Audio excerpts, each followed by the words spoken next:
Hello mga palangga nako. Good morning. Good morning. Kay karon pa mo ko nakamata kay naglaag man kagabi eh. So, saan ako pagsugdan? Gusto lang ako ipagawas ang akong gibati.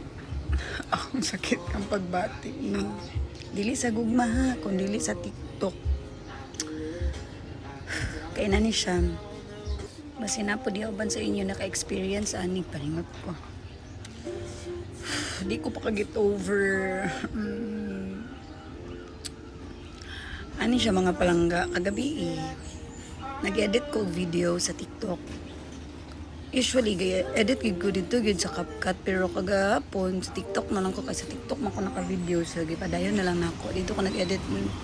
Pag-edit nako, gipang-delete na nako akong mga video sa akong phone. Pandilit na nako so sa TikTok na lang siya nakakuantanan.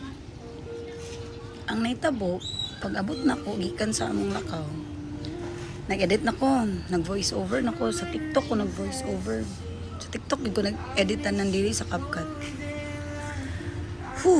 Ug sa diyang human ako voice over grabe bigla akong paningkamot adto. Pero feeling nako muna to ang pinaka the best nako nga voice over pero ug sa diyang pag-upload nako wala siya na-upload kay marag kuan dili marag full storage akong phone ug akong TikTok nawala gid tanan akong drafts as in nawala gid tanan